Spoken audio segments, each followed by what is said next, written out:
Hey, hey, hey. What do you say? What's up, man? It's that time. What's up? How are you? Doing well. Episode 29. It's crazy. 29. No one's told us to stop yet. Not yet. Not And yet. and I don't know if we'd listen anyway. So Welcome to everybody on YouTube, Facebook, all the socials to the Talking Shop podcast. My name is Michael. This is Josh. Josh, how are things in the shop today? things in the shop are always good. So even when it's a little bit slow, it's still pretty good. You want me? Business is just fine. Good, good, good. You want me to do the rundown real quick? Yeah, do the rundown for All them real right. quick. So this is for folks that are tuning in for the first time. We try to keep the same format. We try. Sometimes we get a little long winded. I won't mention any names, but his initials are Josh. So we do the rundown. This is the rundown. We do the opening rip, which is we pick a topic that's sort of prevalent in the hobby. Then we talk about what's coming to the shop this week. Then take a look behind the counter for a sneak peek on what it's like to be in the business.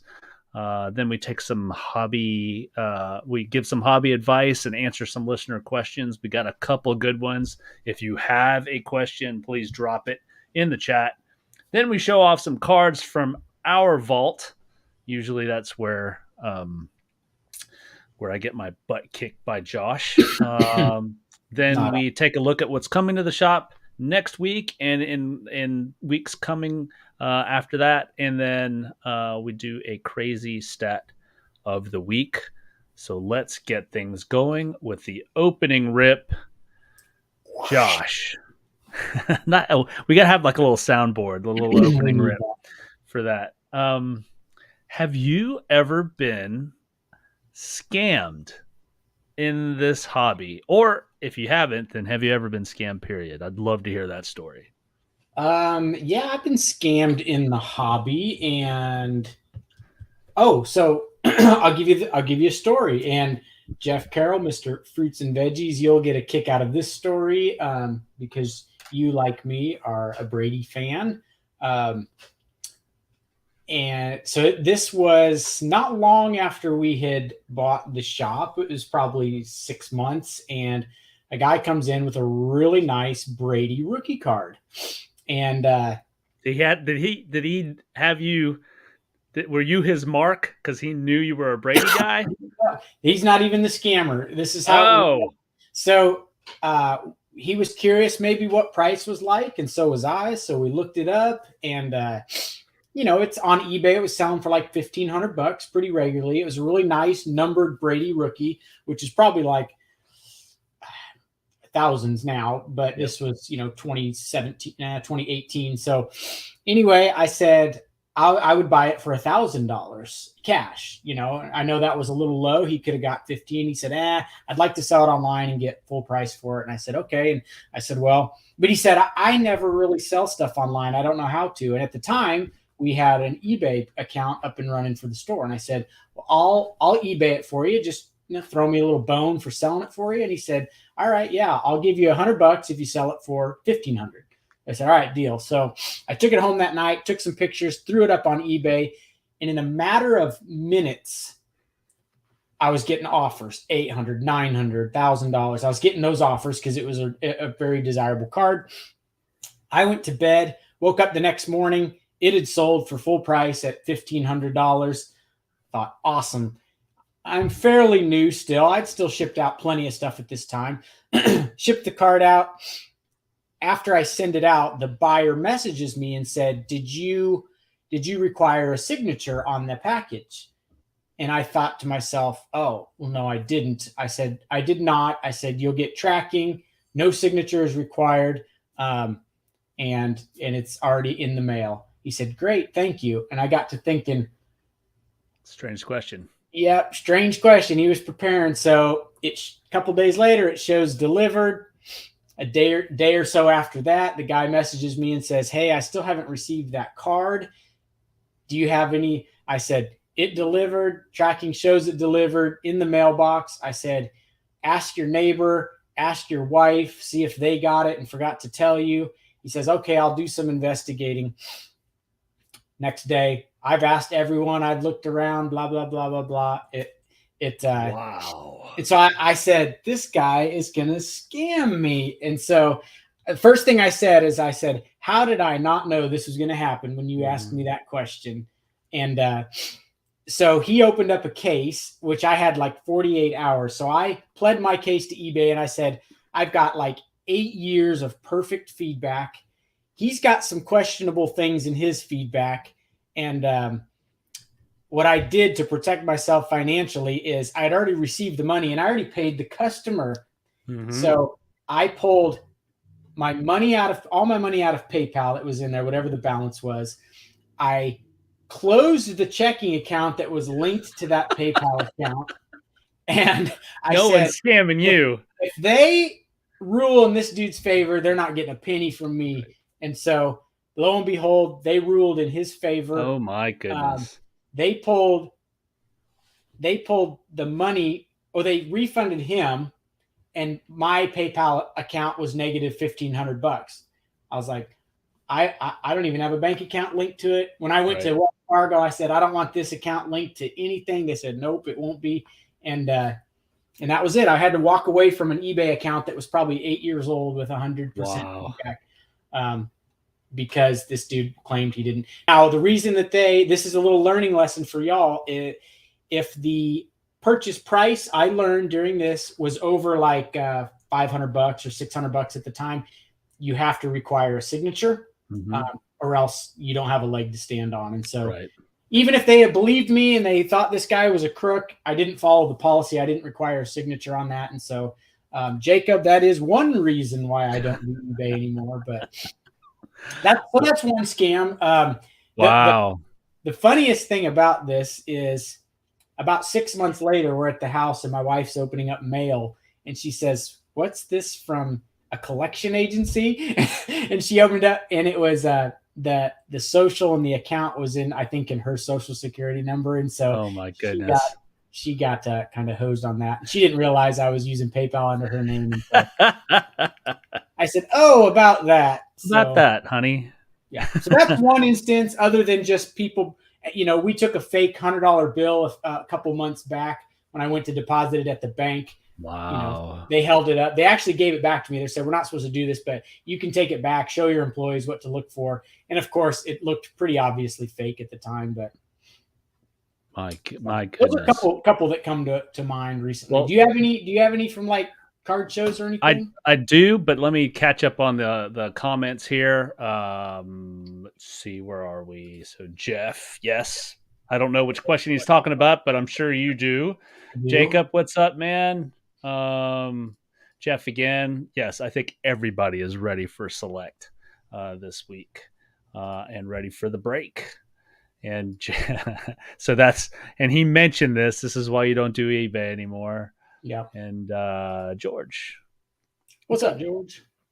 No, so for me, I've never really been a victim because I've gotten lucky, I suppose. I've and I'm very trusting, probably too trusting. And so if something smells funny online, I just ask my wife, and she's like, yeah, don't be an idiot, basically. Mm-hmm. Or if it sounds too good to be true, it probably is. And so, I've never, like I said, I brought it up last week. I purchased a card, and eBay sort of came in to my rescue because they did not authenticate the card. So they saved me there.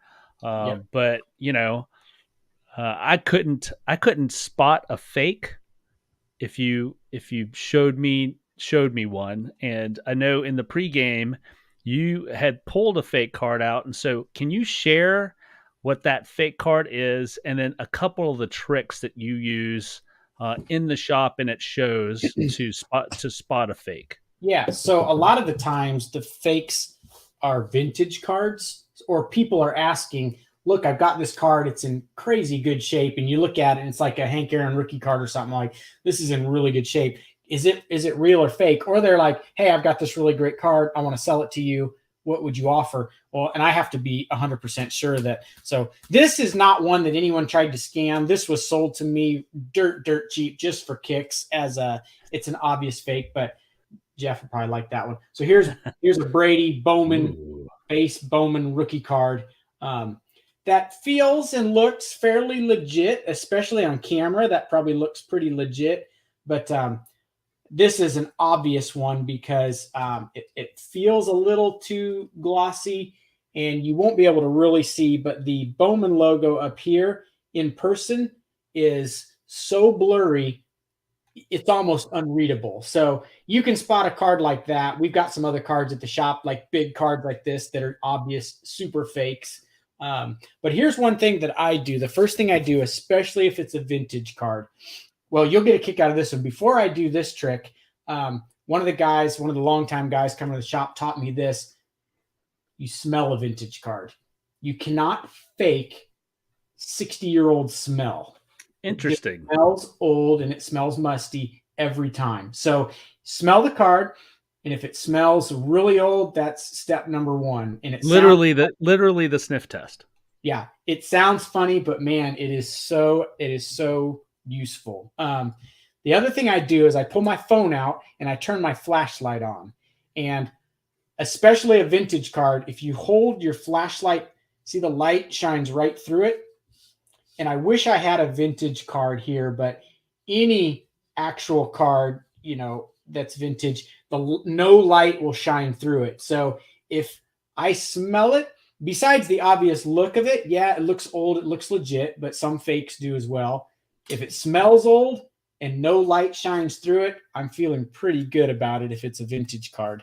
When it comes to Jordans and Brady's, these cards, they're printed with low quality printers. I mean, even on the back, it's not blurry, but if you really, really were to take something to magnify it and look at it, it's just not sharp and crisp. Right.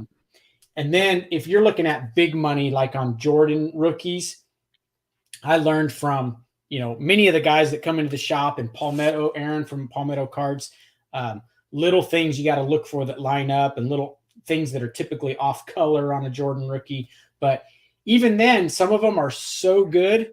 We, old Mackie, I don't know if Mackie's not in the chat, but we submitted a Jordan for him and it came back not authentic, or can't guarantee authenticity. And it looked really good. We sent one in for another customer that Aaron himself from Palmetto said, if this is a fake, it's the best fake he's ever seen. Wow. And we sent it to PSA and it came back that they just couldn't guarantee it. They didn't say fake. They just say we cannot guarantee the authenticity. And it just means, like, if there's one little thing that gives them a shadow of a doubt, they've got to protect their reputation as a grading company. So they just don't grade it. We even sent that card to Beckett and it came back that they couldn't guarantee it either. So they're really, really, really careful. I think they just want to make sure they're 1,000% sure before they'll do it. Interesting. So for those of you guys and gals who are listening, watching, what are some things that we can do in the hobby to sort of protect ourselves from this? Because, if there's one thing that I've learned, that is just that common sense isn't very common these days. So I need help when it comes to this. What can we do? And be super careful on Pokemon fake cards. They're really easy to spot in person, but if parents and kids aren't super familiar, because we'll have kids and parents bring cards into the shop and they want to, price these Pokemon cards, and they're really, they're just obvious fakes to us, but to the average person, the thing is that the reason there's so many fake Pokemon cards is because if you just want to sit down and play the game, you don't need the cards to be legit. You just need them to be accurate. Right. And so Pokemon fakes, you have people buy them on Amazon and stuff like that. So be super, super careful when you're buying Pokemon stuff, especially like in big lots or packages of cards. Interesting. And we had one instance where where one of the guys at the shop was educating the child and the parent on all of his Pokemon cards being fake. And the dad actually stopped him and said, please don't do that. Please don't tell him that, And so he was kind of taken aback, like, well, I want to do you a service, And plus, Right. the kid can't be going to school and trading these cards for valuable ones. And so the guy said, I appreciate what you're doing, but please stop. And so that was the first for us. We were kind of like, whoa, okay. Wow. Whatever. So back to just something actionable for those of us that have the propensity to trust a little too quickly. What are some things that we could do to sort of protect ourselves from any sort of scams in the hobby? Buy only graded. Okay. So that's one. Take some really good pictures and send it to some. I've done that many a times. I'll take some really clear up close pictures and shoot them out to a couple guys that have been doing this for 30 years or more. Say, what do you think? They'll give you like, let's be careful. Don't buy any autograph. I've learned this the hard way too. Don't buy any autographed items unless there's a current or fairly current reputable COA, because I have believed some of the greatest stories, and they're, an old guy that you could just tell would never lie a day in his life. Well, he sincerely believes it's real, so we'll take a chance at it. And I've had to refund it. If I sell something without a COA, I remember a Mickey Mantle ball I sold to someone. I said the story was really legit. I've studied it. It looks really legit. I'll refund you. If you get this authenticated and it comes back fake, just come see me. I'll refund you. And they said, yeah, I'm going to send it off immediately. So sure enough, came back, had the certificate that said it was fake. And so we refunded them. But so I've kind of, from that point on, I stopped selling anything unless it's got a really reputable COA. And then I don't buy anything without that COA too. So that's another thing. Just, the COAs. The other thing that's tough is someone will bring in a ball with a COA from, it's East Coast Sports Authentication Company, and it's got a number and everything, but it's so old you could take that, and sometimes there's no way to link the two together. And so they say, oh, I got it signed in person. I believe you, but I can't buy it. I can't resell it without that. Yeah. There's the basics, unless you really, really trust somebody, always go, goods and services. Unless you know them, if you dealt with them, let me put my dad hat on, be careful who you surround yourself with, even online. Try to get, I've seen these posts on Instagram to where if somebody starts selling something in their Instagram stories, they'll ask for vouchers from people that have purchased from them. So just do your due diligence. Again, if it doesn't pass the sniff test, or if it doesn't pass the eyeball test, or if it's just too good of a deal, most of the time, someone's trying to get one over on you. Any closing thoughts on the whole fake scam thing? And do you ever see a day to where technology gets to the point where it sort of weeds the stuff out? Well, I think like the eBay authenticity guaranteed thing, we were talking about that. I've been preparing for trade night by ordering some cards for the boxes we'll talk about later. But this is a really good way. I don't like sometimes the delay in shipping that it takes, but you're getting an authentic item there. So I think when you say progresses in technology, that's one way, just one extra step to protect everyone. Keep in mind too, like here's a story. One of our regular customers has a pack pulled back in 2000, Contenders Brady autograph. Said him and his son pulled it from a pack in 2000, sent it to PSA, and it came back minimum size requirement. Didn't meet the minimum size. So as if it had been trimmed when he knows it hasn't been trimmed. And so, some of those older late 90s, early 2000s packs, sometimes you open a pack and some of the cards are just slightly different size. Right. I think that's the case on that one. So he sent it to PSA, I believe, twice, and both times it came back like minimum size requirements. And so then he just had it slabbed and had the autograph graded and authenticated. So it's a huge card because the auto, auto got a 10 as well. So it looks really good in the PSA slab. But just keep that in mind too. Sometimes these legit cards will not pass because of stuff like weird stuff like that. Yep. So, all right. Well, we have talked about that. Hopefully, anybody listening and anybody watching, you haven't been a victim of a card scam. But the old adage is if you've done this long enough, you're gonna run into this, and hopefully you don't get hurt too badly, Mhm. because this is a great hobby. It's the 2% of folks out there that are trying to do something dishonest that can get you and leave a bad taste in your mouth. So, moving on, let's talk about what's coming to the shop this week. Josh, big Yep. week, big football week. What's coming to the shop? Yes. So we got a boatload more of Donruss Optic retail today. So we're breaking some of that right behind me. We're going to break that right after Jeff Carroll. I just saw his comment. Right after the break or right after the podcast, we're breaking that. So if you are in that break, stay tuned right after. I'll get set up really quick and we'll do that. But so I got a bunch more of that in today. But select football is Wednesday. It's expensive, but people are chomping at the bit for it. We're filling a single box break. I know it's a little pricey, but it is what it is. It's select and it's 2021 football. So if you're interested in a $59 spot in a hobby box, we're going to break it during the day on Wednesday. If it's full, if it doesn't gain a little steam, we're going to probably run some minis and get that thing filled so we can break it Wednesday.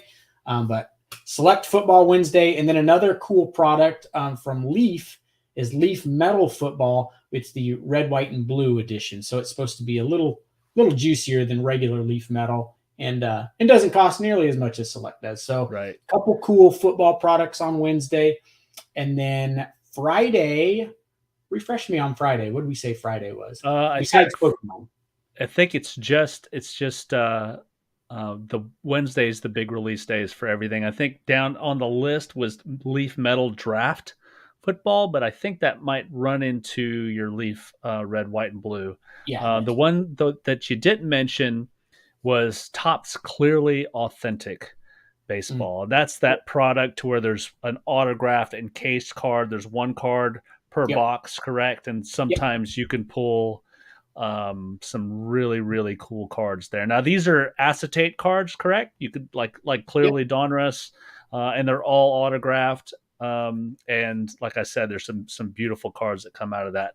Before we leave new in the shop, you mentioned breaks that are available, but I did want to ask your opinion on Select Football having the XRCs live in the product this year. Now, you have come on this podcast and said you love XRCs, but traditionally those have been redemptions, right? Yep. So here's one from 2018. It's what it looks like. Okay. And it'll tell you because these normally come out before the draft. So this one says RB2, meaning running back two. So I would then watch the draft and you get excited. Who's the second running back pick? And then you redeem it and you get that card. So since the draft is already done and this product has gotten pushed, I guess those cards are coming live. So yeah. So do you think that adds to the sexiness of this product, or sort of takes away some of the mystery?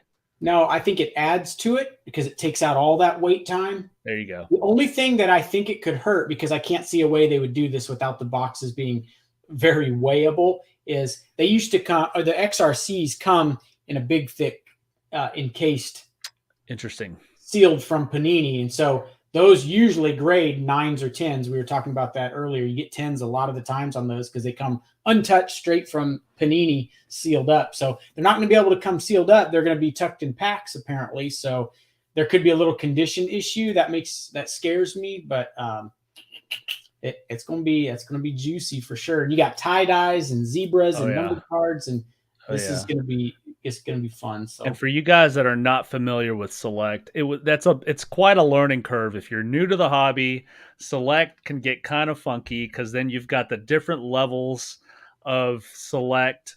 I think it's what is it? It's not concourse. Is it concourse? Yep. Premier and then field level. Yep. And so the field level ones are very, very sought after. The parallels are beautiful. So it's a great product. I can't wait to see what comes out of the shop when people start breaking that in the shop. Catch up on things here. Jeff, isn't red, white, and blue from Pro Set? It is from Leaf, I believe. Yeah, and That's a Pro Set Leaf is from product. Leaf. Right. Pro Set is from Leaf, but this is Leaf Metal Football Red, White, and Blue. So Yep. no Pro Yep. Set involved. Jacob is asking, are we going to be able to rip at tables on trade night? I sure hope. I would like y'all to buy whatever you want to buy. Oh yeah, rip on the Absolutely. tables, rip on the counter, rip on the floor. We don't care. Yep. Mackie, you sound like a guy that just isn't uh, just like me, not patient. And I'd rather just get rid of the redemptions. I don't have the patience for them. And plus, sometimes these redemptions can take months and months and months. Actually, it's a huge issue, right? A lot of the XRCs are not autographed, so sometimes those don't take very long. I will say that they're not quick by any means, but they're a lot quicker than if they're autographed ones too. So I've gotten some XRCs pretty quickly, Right. but Right. still nothing's quick with Panini. So no, I'm sure they will be centered perfectly like all Panini cards. I can hear the sarcasm coming off of that comment, Anthony. And then years, yes, sometimes years. And in fact, weren't you telling me a story about somebody bringing redemptions to the National, to the Panini table, and then them just actually getting some nice cards from that? Yeah, they'll at the National, Panini will swap out redemptions that are unfulfilled, and they just want to put it to bed and get rid of you. Right. And so they give you some pretty good stuff. Not always, and it does depend on the redemptions. But yeah, I've seen some guys get some pretty juicy white boxes from Panini just to settle up on those and put them to bed. Awesome. Yeah, the white and the black boxes from Panini. So get out to the shop. Go ahead. Sorry. We did not mention on the 24th, which is Wednesday as well, Topps Inception Overtime Elite Basketball. So, in other words, Topps Inception Basketball on Wednesday. We'll have that as well. And that's going to have the same players that were in like Bowman University, correct? Yes. So this is brand new. I'm not super familiar. The rundown is it provides collectors with the first ever autograph/relic hybrid product for Overtime Elite, with this beautifully designed set featuring all the league's top players. So there you go. And correction, not from Bowman University. These are players that have not even gone to college. They're just top prospects in this Overtime Elite League. Is that 100% you're sure? I'm sure, because I remember seeing something like this on the top site. And they were players I'd never heard of that are probably going to be eligible for the draft, but they're playing in and it's not like a developmental league, but it is a league for players that are that would be like some of the highest recruits in the country. And so they've just decided to go pro, and then they'll be eligible for the draft at a certain age, I believe. So, all right, let's go to Behind the Counter and talk about what's coming up at trade night. I'm excited about this. Hopefully the kids that come will be excited, but for kids 14 and under, we're going to have a trade up challenge during trade night. Josh, do you want me to go over the details, or you want to? I'll go over the details, and then you tell me if I miss anything. So this is a new fun little game we're going to play with anyone that is 14 years or younger. We're going to limit it to the first 20 kids. What time did you say we were going to kick it? 6:30 to 6:30 to 8. Okay, so at 6:30, if you're there and you're 14 or under and you're one of the first 20, we're going to give you a $10 bill. And at 8 o'clock, the best card that you turned that $10 bill into via trading and retrading and trading up is the idea, will win a prize. And so it's just a fun. This was a Michael idea. I love it.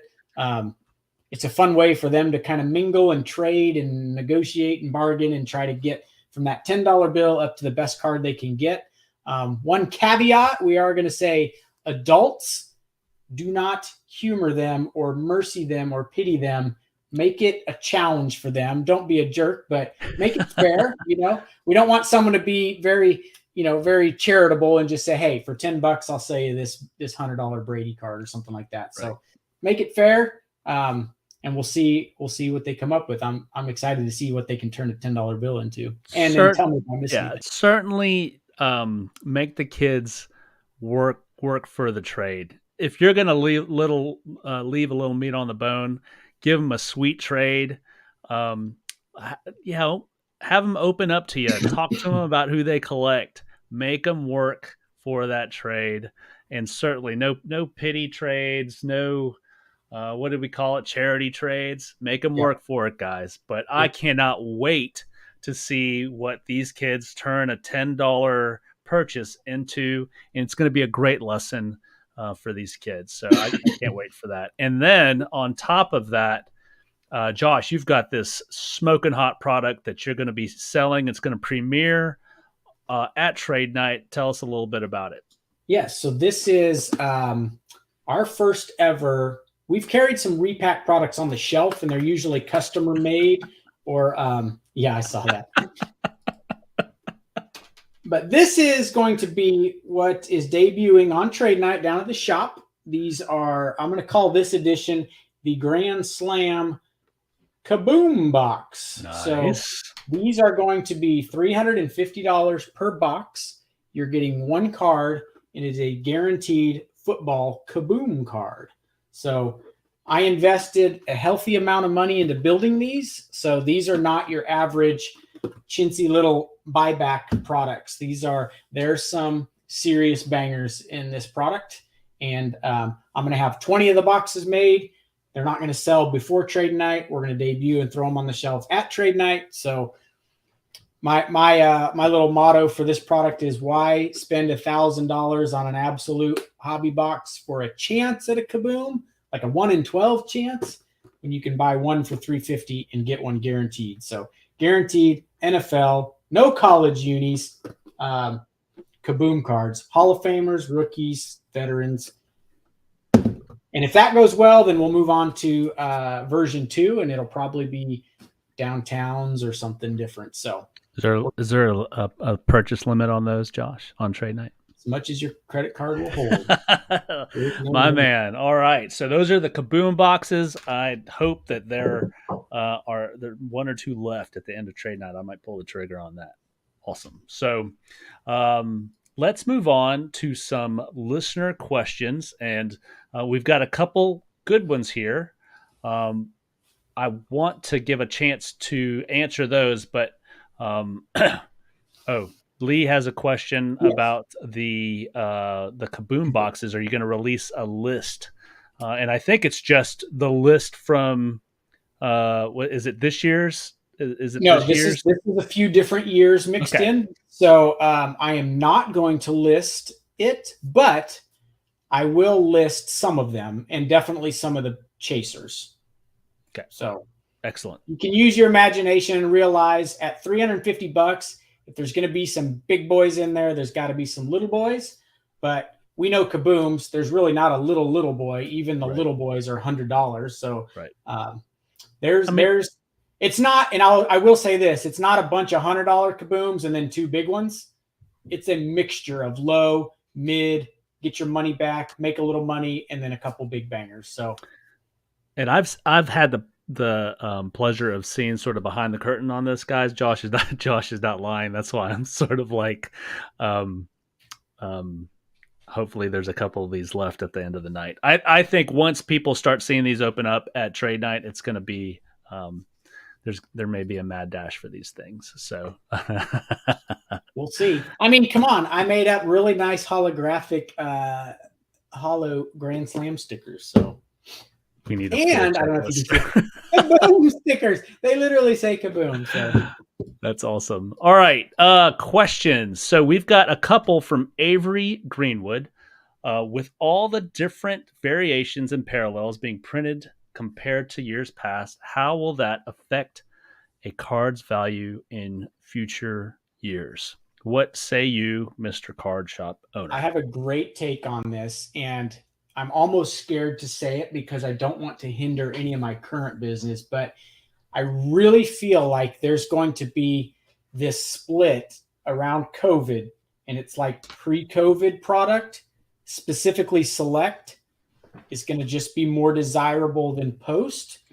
And the reason being is there are so many more collectors to the hobby that if they printed the same amount of select pre-COVID that they do now, or vice versa, they would run out. You would go into card shops and there would be no select or no optic because, well, they made the same amount, but there's, a million more people buying cards now, and there's just, you don't get to open anything. And so, yes, it would keep the single prices way up, but nobody gets to open anything. So these guys are smart enough to know, I would hope that with so many more buyers out there, they have to print enough to meet the demand. But how do you do that without turning it into 90s cards? Right. You like these right here, you will not pull any numbered cards out of here. So the beauty of these is you can still pull it downtown, as we've seen in the last couple breaks. And so the desire for these stays high because you could pull a Mac Jones downtown card.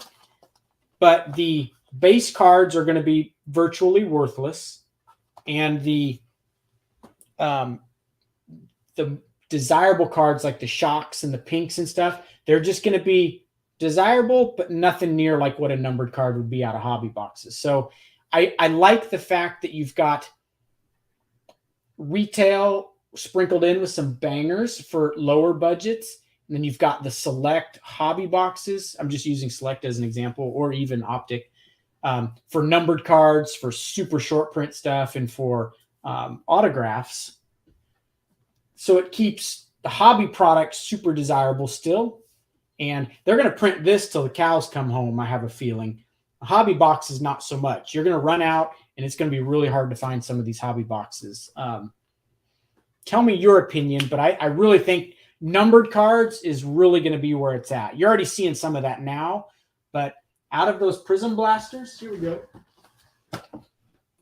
We're not pulling. We've opened 100 of these. We haven't pulled a numbered card yet. So that's just going to be what these are, and that's okay because it keeps the price down.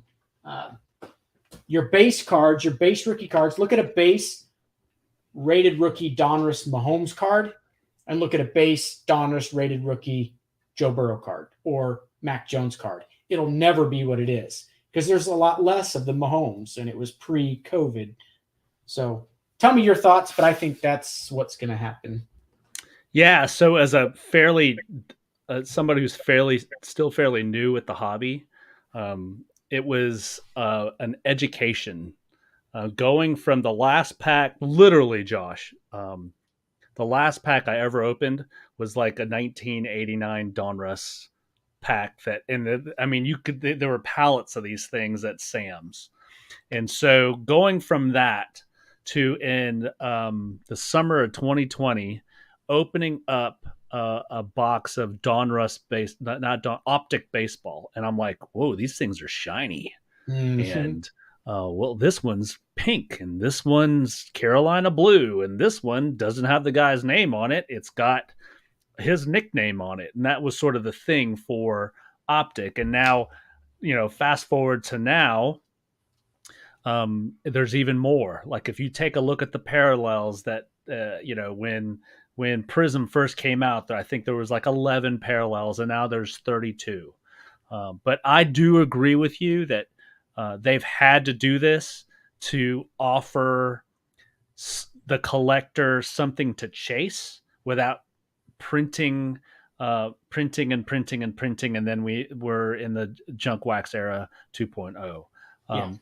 The thing is I think what's been born out of this is a renewed, especially for me, and maybe I'm just being selfish, but a renewed interest in what didn't have very much value back in the day is these inserts. Like, remember back in the day, you'd pull an insert out of a pack and you're like, oh, I don't want the insert. I'd rather have the base rookie. But now, with the Kabooms and the downtowns, and one of my favorite inserts is the stained glass.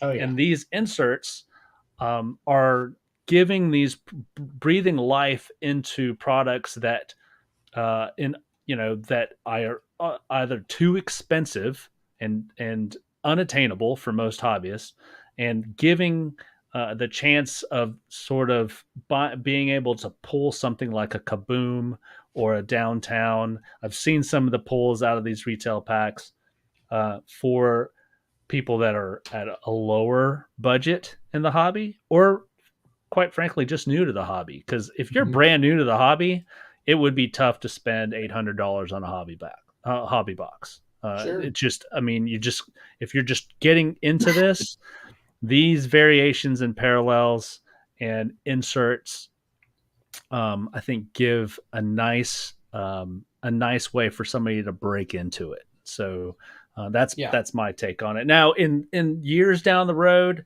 50 years from now, when they're looking at Kabooms and they're like, what in the world were we thinking? It's sort of like, it's sort of like, I grew up in the 80s, and to see some of the stuff that's coming back that kids are wearing and the hair that the flow, I mean, it's impressive, but they're going to have some regrets when they look at those pictures about could 20 years there from be now. that? What about when we look at 90s inserts, like the nice, cool Jordan inserts of the 90s? Those are some, in baseball, those are some of the best looking inserts ever. What about in 10 years, 15 years, we look back and they're just drooling over Kabooms and Downtowns and those. Here's another thought too. Like, you buy these now at $50, or we've got them for 60 down at the shop, which is going to be your higher end of the spectrum.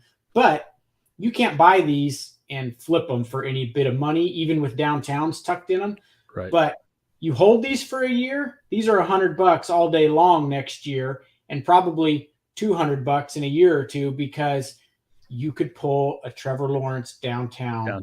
And if the numbered to 10s are still out there, or if they do the 1-on-1, the beam teams, Mackie. But although these aren't buyable and flippable now, these are still worth because of that downtown aspect. And they're not easy to pull. We've broke 40 or 50 of them, and we've pulled a couple Downtowns. Yep. That's the ratio that's like just good enough I can hit one. It's not unattainable, but rare enough that it keeps the value pretty high. Those are going to be, I'm telling you, those are going to be super juicy in a year, and you're not going to be able to find them anywhere. But absolutely, not a lot of people, even myself, don't have the budget to just buy $1,000 worth of them and just tuck them away and not open them, or the willpower. Willpower. Absolutely. Yeah. Jacob's chasing you down here over these Kaboom boxes. Jacob, I will do that before, definitely at trade night. I'll give you the floor is probably $120. I don't think any of these I bought I could get for cheaper than like $120. So that's probably the floor on a couple of them. The ceiling is probably between $1,000 and $1,200 is the ceiling. And there's multiple ones that are $300 to $500. So I will say that. I don't have the ceiling one pinned down. I'm being really particular on the So I'll just tell you behind the curtain here, I've got $2,000 left to spend on the last two cards.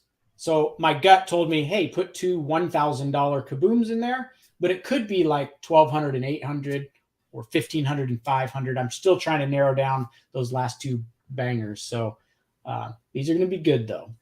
It's not like you're going to hit the one $800 one and the rest of the case is dead. No, it isn't going to be like that at all. So without giving the full checklist, you can't buy any of these for less than like $120 practically. So I'd say that's the floor, and the ceiling is going to be $1,000 to $1,500.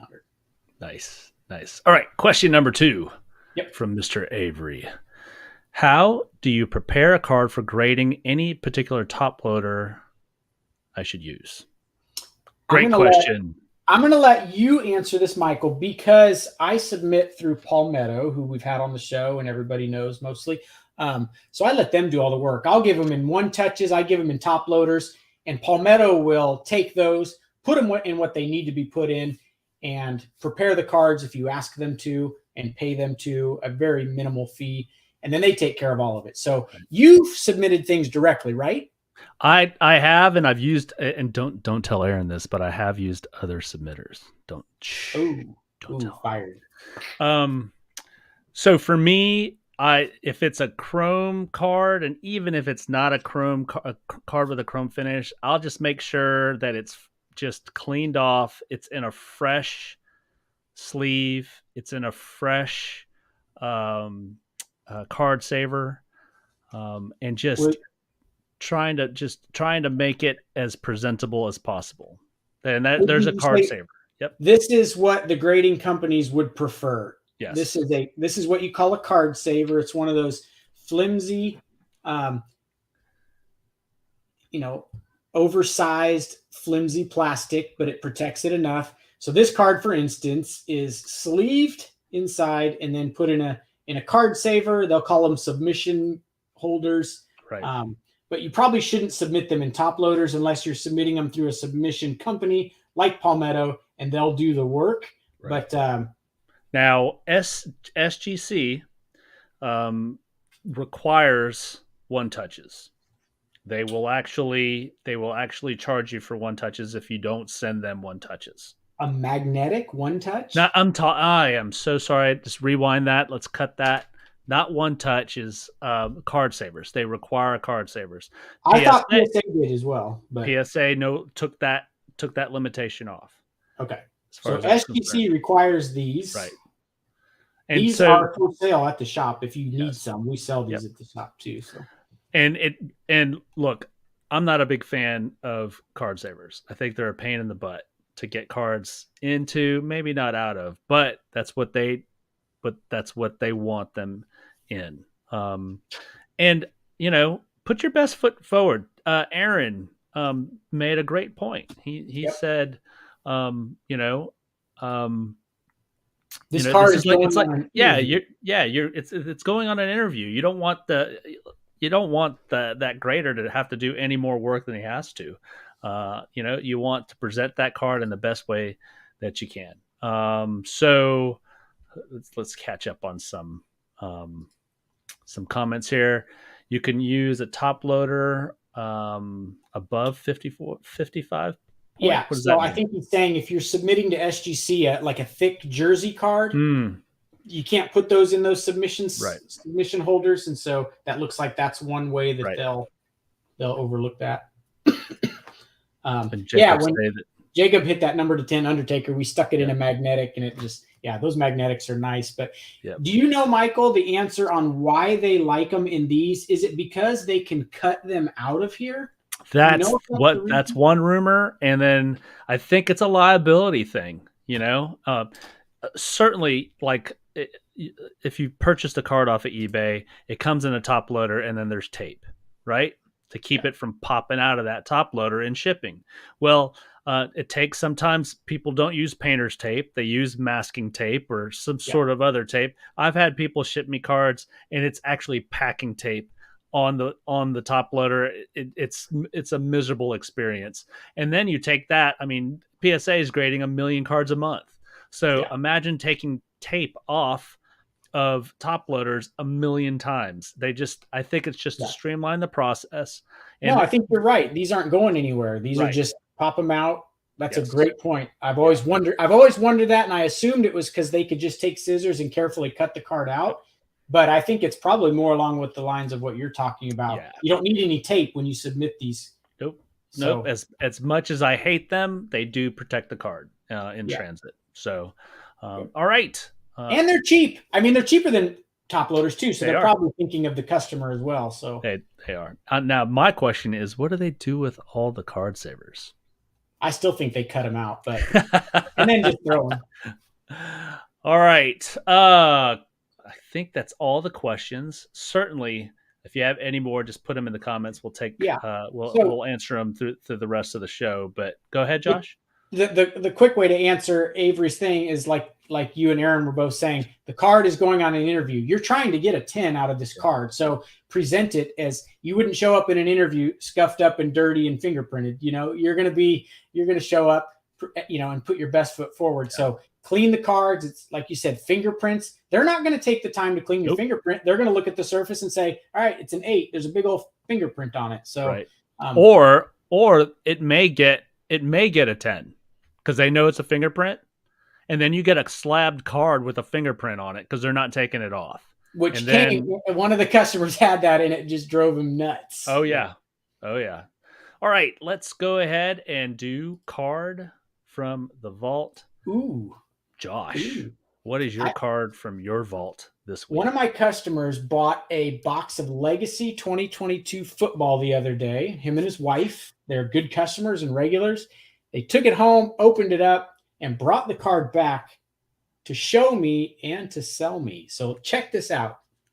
I'm going to take it out of the top loader so we can see it without a reflection, but it is a number 265 Legacy Tom Brady. So you're thinking, all right, what's the big deal? It's just a Tom Brady Legacy card, number 265. Well, read the back. It says, Dare to Tear. So this card, if you're not familiar with Dare to Tears, is another word for it out of certain products is called a rip card. This is a card that is perforated on the back. You can rip the back of the card open, and there is a miniature card inside.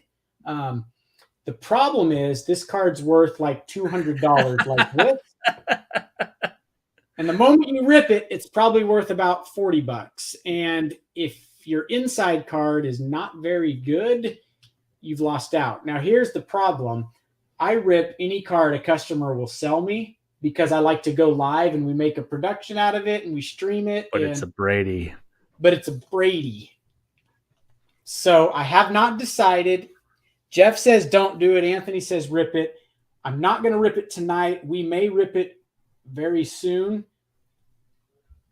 Because I can also. You should rip it at trade night.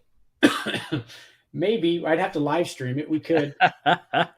But like you can also do this. You can very carefully open it up on the perforations, find out what's inside, close it back up, case it back up, and you've got a number to 65 Brady that's probably, $20 to $40. But every card I have opened that's a rip card has not been good on the inside. But Right. I don't have the heart to do it. I know that Allen and Ginter usually has rip cards, and I've never done it. I haven't had the heart to destroy a card. So before you show your card, I wanted to show really quickly too. One of my friends was at a flea market this weekend, and I was in church, and my phone starts dinging, and it's a picture of what was the first picture he showed me? Oh, it was a picture of this card. And I'm like, where are you? I'm discreetly texting, where are you at? How much is it? And so long story short, he sent me a bunch of pictures during church and I responded back and negotiated. And then I just said, I trust you. Get me the best price you can get. So he got me a great price on these at a flea market. But so that's just kind of like a hyper Phoenix Brady, nothing crazy. I just want to show a quick flea market pickups. There's a field level die cut. Oh, that's nice. Brady. Yeah, those are $10 cards. This is his first select card. Nice. So again, it's $5 or $10. It's nothing crazy, but it's sweet. Then I did get a rookie. The dude had a rookie, and this is in a rookie shape. It's the Brady / Carmazzi rookie. It's like roughly $100. This one was really caught my interest. This is one of the VIP Panini VIP like silver. Yeah, from the National. Yep. So that's not super valuable, $40 or $50. But I didn't have one, so I was super excited about that. And then it never hurts, even if it's not a huge card, to get a PSA 10. So this is the Fireburst Phoenix. That's a color match. That's a nice looking card. It's a beautiful card, and it's a PSA 10. None of them are numbered, but that's okay. I love them. Thankful for the customer for thinking of me. And those are just some flea market picks up that are going to go into the vault, so I thought I'd show that. Nice. All right, so mine is not a big card, but as I mentioned a couple weeks ago, I went on a golf trip, and shout out to my boy Brian Keenard. He is actually related to Luke Keenard or Kennard, so I was just like, you know what, for my boy, I'm just going to go ahead and get a nice little rookie. He's with the Clippers now. So that's a Contenders on card rookie auto of Luke Keenard. Hopefully he has a good season. We were talking about him. We were talking about the hobby. They're saying that a good comp for him is a guy named Chris Mullins. So that's not a bad person to be compared to. in the NBA. So Yeah. that's my And card from the if vault. his team does well, that probably means, Cade's doing well and some of the other young guys on the Pistons, which is good for the hobby too. So, Yep. Actually, Luke is not with the Pistons anymore. He's with the Clippers. oh, you said that. Yeah, I'm sorry. Yeah. Well, So it's a color match either just way. ignore that whole thing I just said. We'll cut that out We along still with want the my Pistons to be yeah, good for we'll business. cut that out with my one touch comment from before. All right. Let's get things closed up. Thank you for being with us tonight. Let's go into what's coming to the shop next week, Josh. Some one of my Yeah. favorite football products coming out. But Yep. what's coming our way? So Luminance football is on the horizon. That's always kind of a lesser expensive because the rookies are still in their college unis, but the cards are just beautiful. So Luminance football is on the horizon next week. We have Pokemon. So for our Pokemon customers, Lost Origins is the next set. Every one of these quarterly sets, when the new set comes out, it's a huge deal at the store and in the industry. So Lost Origins, we do a Friday night midnight release, pre-release. So this coming Friday, if you're a Pokemon, you want to get your hands on Lost Origins product before anybody else, we do a pre-release tournament at midnight. And then for the non-late night owls, we do another pre-release the next day on Saturday afternoon. So some of the kids and some of the, people that don't stay up late can come to that one. If we have enough product left, the next Friday evening, when we normally do our normal tournament, we'll do another pre-release. And if there's any product left, we'll do one on Saturday. The last few releases haven't made it to the next Saturday. And then we can sell the product. They won't ship it to us till like that morning, but Monday morning, Lost Origins hits the shelves at hobby shops like ours because we're sanctioned. And then for the Walmarts and Targets, they won't see it for another week. So they give shops like us kind of a week head start on selling that product. So that's for this group, probably not as big a deal, but for the store, it's a pretty big deal, the next Pokemon set. So I love Luminance football. Luminance football to me is like the Panini version of Stadium Club. Stadium Club. Yep. It's just the photography. It's zero bleed, so there's not a border. It goes all the way to the border.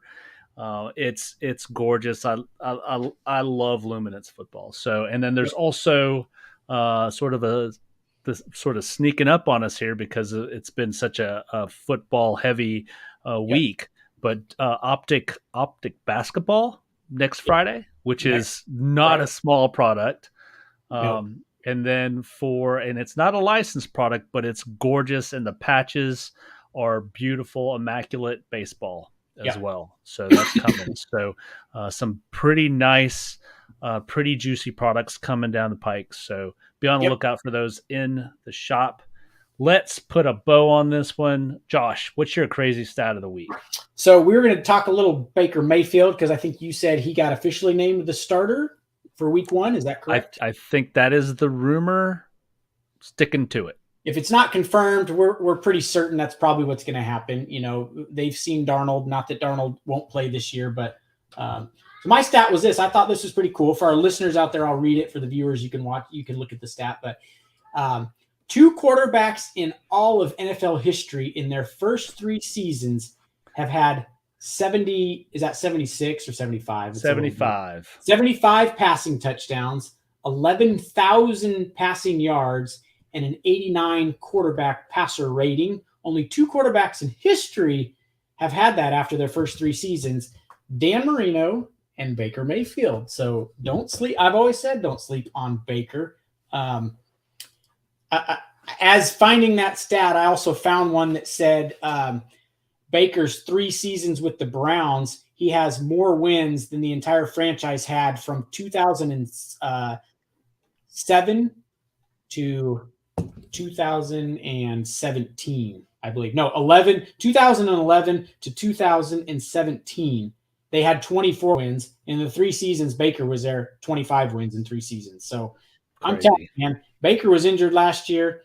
He's got plenty left in the tank, and I think the Panthers did well to sign him. So I agree. All right. So mine is going towards the baseball side of things. the Orioles, and this was posted a couple days ago, so I don't know what the updated records are, but the Orioles have the best record in the AL East since May. The Orioles. Did that come through the microphone? The Orioles. Nuts. And the hobby implications are you've got guys like Mountcastle, Adley Rushman. You've got some pretty big names that were in Bowman and the Bowman products in the last couple of years that are starting to click. And so nothing does better for hobby values than being on a winning team. So it's been a long time, guys. It's been like 1983 was the last time the Orioles were in the World Series, and a guy named Cal Ripken Jr. was playing shortstop for them. So it's been a while. It's cool to see some parity in the AL East. Yeah, I don't think anybody has a shot at beating the Yankees, but we'll see. But it's cool to see the birds. Yeah, and I had no idea of that actually until you said that. So yep. All right. I just assumed the Yankees were running away with it. All right, my friend. If you guys haven't already, please like, subscribe, leave a review. Let us know how we're doing. Keep the questions coming.